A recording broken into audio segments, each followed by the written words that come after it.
Whatever. I'm trying to get everything in there. Date and everything else, but listen. It's like going on 4 a.m. in the morning. I've been up for a little while. Maybe 30 minutes now, around 30 minutes now. And I'm practicing. I was practicing the sus chords. It's a bunch of stuff that I don't really do on a regular basis, that I ought to do on a regular basis. Sus chord, bar chord, like a bar chord, and sus chord incorporated. And, when I was talking to John Young the other night, just last night, and that's the following morning, early in the morning, and I woke up from where I was. It's like, well, you know what? Let's get back to it, And it's the same shit for the most part. It's very unfamiliar. I'm sitting here.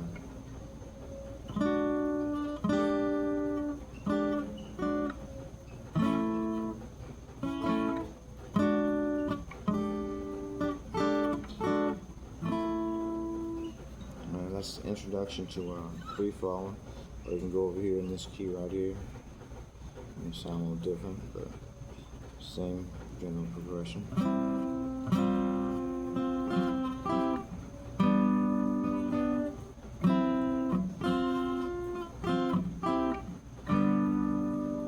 See how terrible that sounds? So I'll play something. But now I can do something over here that I'm more familiar with.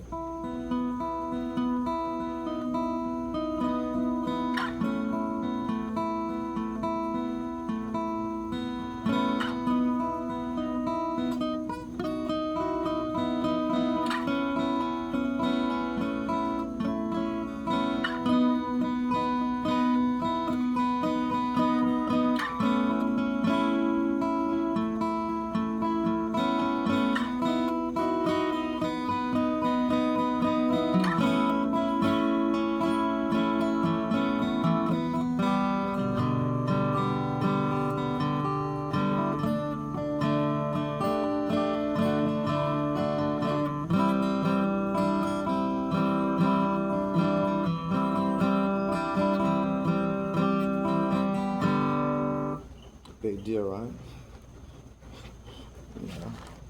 But this is a documentary. The Leaf in the Wind Tour documentary. And I'm just documenting all kinds of things. To tell you the truth, it's like, well, what's the big deal about this documentary right here, right now? And you say, well, some people want to see that, for all you know, they're interested in that. The progress, before and the after. It's cheesy, and I don't even compare it, but it's a good comparison that pops in my mind. The movie Rocky, with Balboa. Like he was going through all the things he was going through, and then all of a sudden it's like, okay, well, shit, here comes this opportunity now. So he gets the opportunity, he's dragging his ass here this way and that way. Drinking the eggs in the morning, putting on his sweats, jogging out there in the city.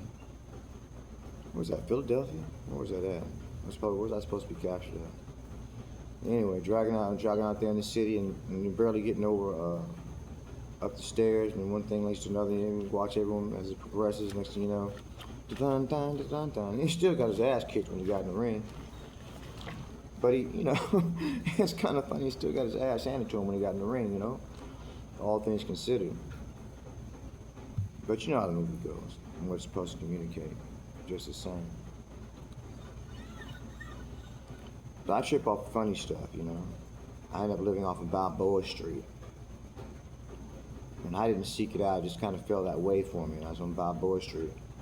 And that was the last residence that I was at before I became residentially challenged. For those who don't know that, I'm residentially challenged. That's the euphemism I give it, the term I give it. You're residentially challenged rather than homeless.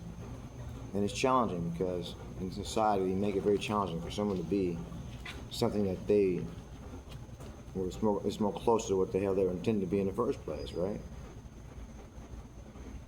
All this infrastructure, these edifices, these residentials. That's not the first cause. That's not the the most natural way of things. That's something that came much later on. You know, but living someplace, I guess, is something people have done. Or having something, some kind of shelter, something people have sought out for the longest time. You know, it's getting to become more and more elaborate. Now, don't get me wrong. If I had the cash, I'd stay in a hotel room every day, every night of the week. I could stay in a hotel room every night of the week. I'd find myself in there a good bit of those nights of the week. If for no other reason, then it's so challenging, residentially challenging, to not do so.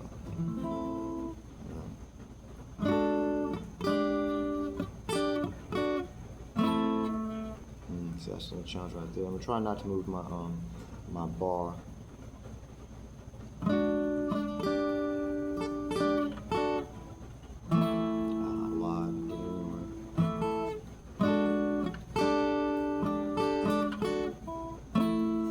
Anyway, I'm supposed to keep you updated with that.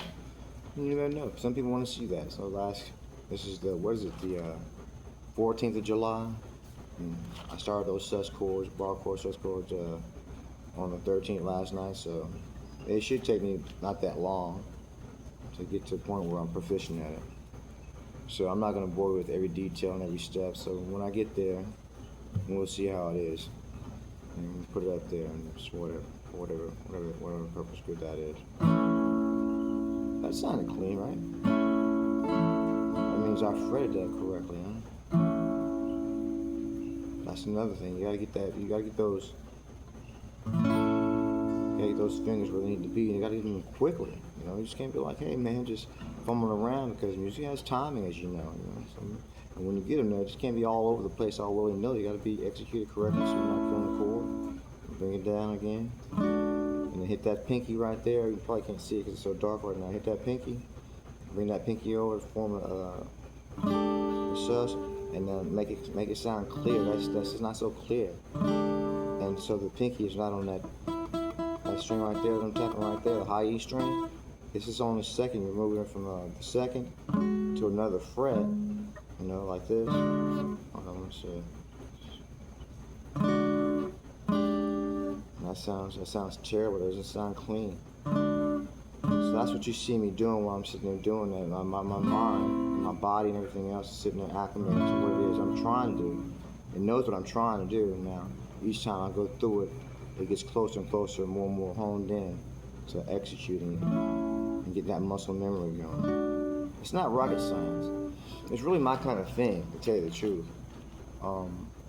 Just going through the motions of something like that, like weight training has taught me that, training with weights, just going through the motions, that's what it is. Curls, do the sets, do the reps over and over again, and stick with it, and then throw in more, get heavier and heavier, and one more, what'd you call it,